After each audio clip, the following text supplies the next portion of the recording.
Hi everyone, welcome back to my channel.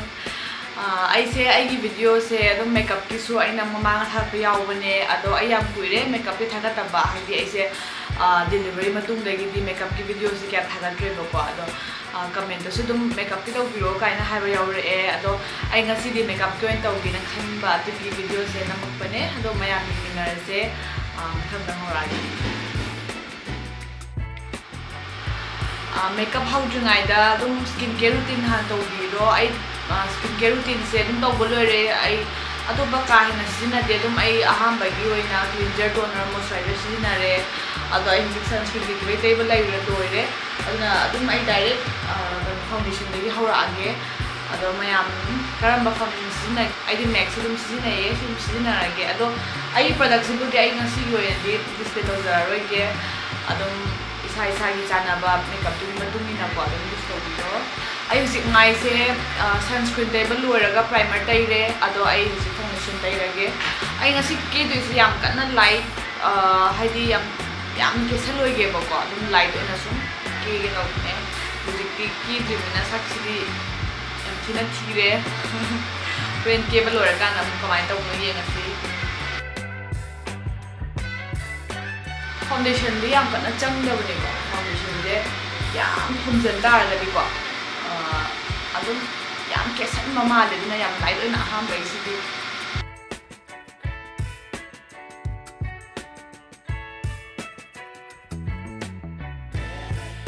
aham bai se yam ti na pa na yam pa ba kot amane na thai se aham bai se adu sida aham bai sida tang thachak toraga dum shin ge shi ai ba do I normally dum adina khan si hai ne ko adu na aham bai layer se tang pa na thare du do ra dai ai bi eyebrows si ado kina sponge se use taw matam da kitang hai ising da so han bi ro ko ising so ta ra ga di ising change du mathak ta tai ba su sumaina taw matam da su nungai da na ko mai do chan ba hen bane du na ising ha pura dry da taw mu tu di ising kitang so la ga sin na bi ro sponge na matam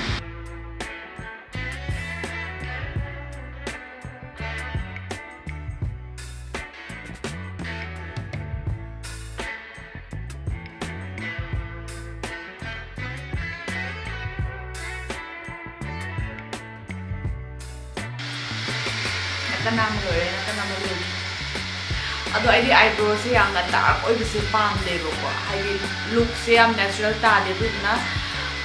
yang dark na samjan ba se mi gi masak se hai di eyebrow nga ta thak long sung phu ro ta we ba du na natural ta ba pam dar ga di kitang adum yang light oni ye pi ro ko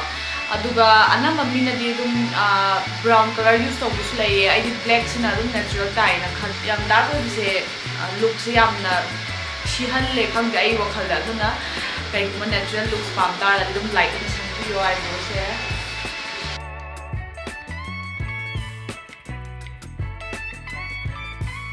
ana ai eyebrow do dum di how it are ga su sai khan lat pa do ji brown full way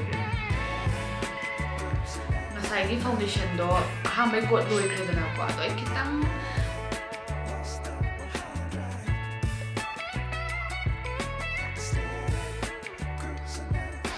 mathang da eyeshadow ado eyeshadow se hai mi adum mamit yam phaza wa eyeshadow se mi khan ni dum as eyeshadow tai se ma yam phaza ye ai su tai ra ye ke direct copy tor tai dum thi bu le ro ko do kai na na khoi gi mix se khoi gi eye step se yam na yaw do batar ga ri eyeshadow se use to do su dum hai di mascara ga dum simple eyebrow ga dum use to ra ga hai tang smash to ra ga ko tang mon la ga dum phaza bu कोई eyeshadow से याम थाजन बता आरगा दी कोई मिट तस तोंग ले दो कोई की हाय कोई मैते की ममित सिंग से अदुम अनम मन लोय मक कोई सु आई सु दुम सी जे याम कना याव दे बा स्टेप से दुना eyeshadow से याम देसन मतम द कोई की लुक से ओवर ओन म ओय हले बा ngak tang le ka na दुना दुम eyeshadow से यारे ngai light ओवर दुम सी ना बियो अदुम केनिंग बता आरगा सु हाय की कोई की लिपस्टिक कुंबा देगी shadow कोई blush कुंबा ले ना तो होइना अनम बा फोकस तो बियो मिट ते याम थाजन दारगा दी ना कोई sak se budi khra dum koi notice ki look se dum mit che khra khu budi na ko ya thasan ma dum phasa de du na ai se si ki brown anam bra di brown si ne ye engon dum hang bi re kai kamai mai si ne ni do di brown si ne ye ai si tai de ya de hai bu lai de ba koi sai sana lai ba makeup ta dum phasa na ba ya mana si leigre ni si leite haibna de ba isa leijaba makeup to na dum use tawbiyo yam simple gi oina di yai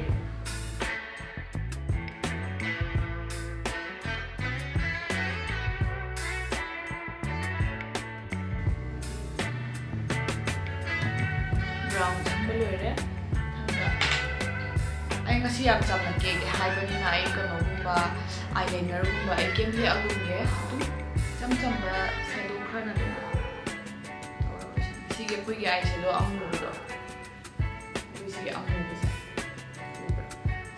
sige na do smash tawraga do shile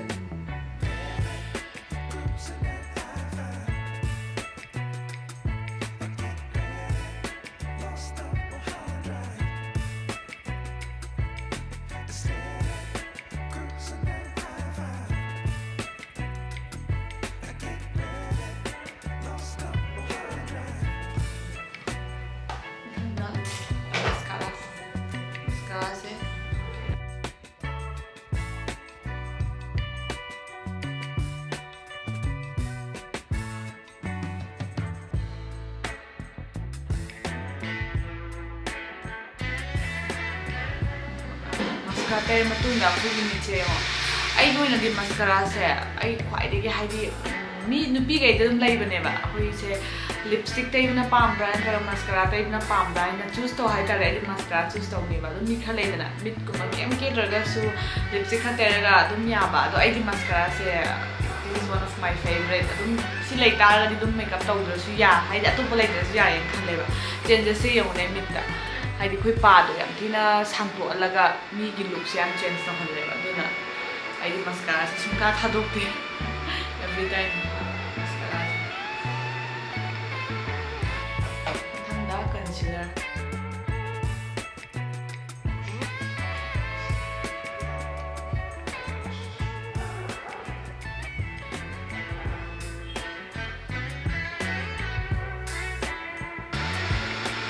is concealer loire tinda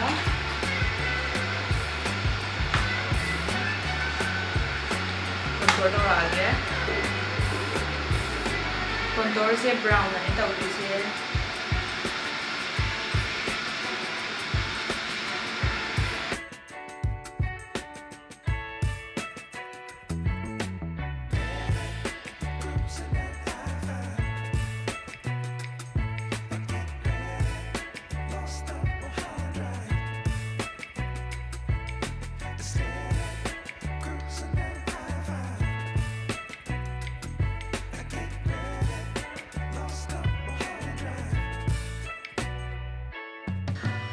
contour to loire set kitang thana ba aise blush se lipstick red color lay sis na hoina kitang tai ge ba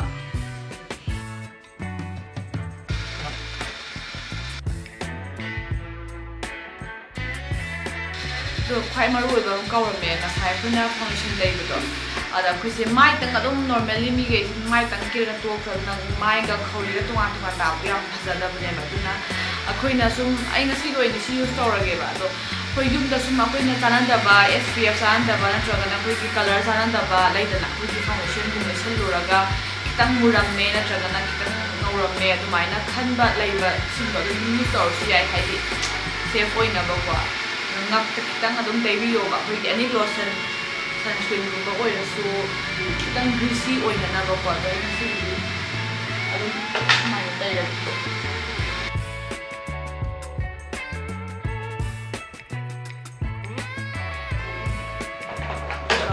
last compact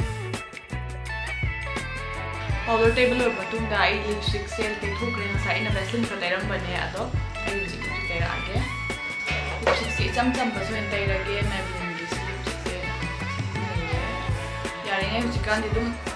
yam bright over lips se ai mo yam sa na ya ta khanjai wa khala ju na ya cham ba lipstick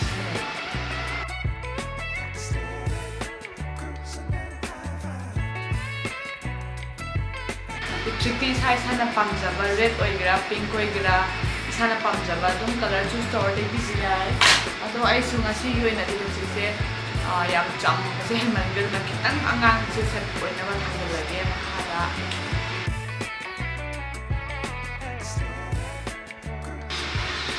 ꯑꯗꯨꯒ last and the final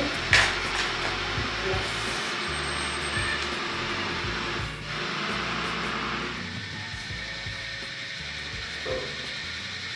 ꯑꯩꯗꯤ ꯕ꯭ꯂꯁꯁꯦ ꯌꯥꯝ ꯉꯥꯎꯖꯩꯌꯦ ꯁꯨꯝ ꯃꯥꯏ ꯁꯨꯃꯥꯏꯅꯒ ꯆꯦꯛꯅꯒ ꯌꯦꯡꯀꯥꯟꯗ ꯈꯤꯇꯪ ꯂꯪꯅꯔꯒ ꯂꯩꯕꯗꯣ ꯑꯗꯨꯗꯤ ꯁꯨꯃꯥꯏꯅ ꯇꯧꯖꯩ ꯑꯗꯨꯒꯤ ꯃꯦꯀꯞꯁꯦ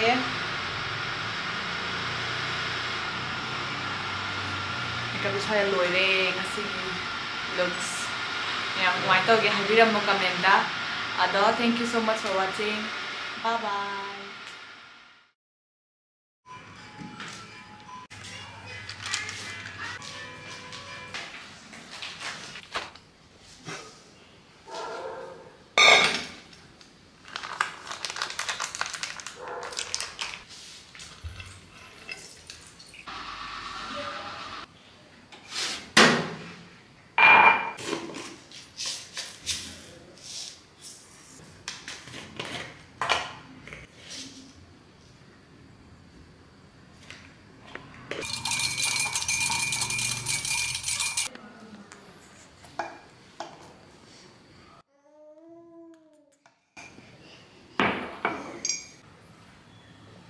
Does it your phone? Just got the high score. I had a lot of time to practice after the operation. They made me stay in bed. How long they make you stay in bed for?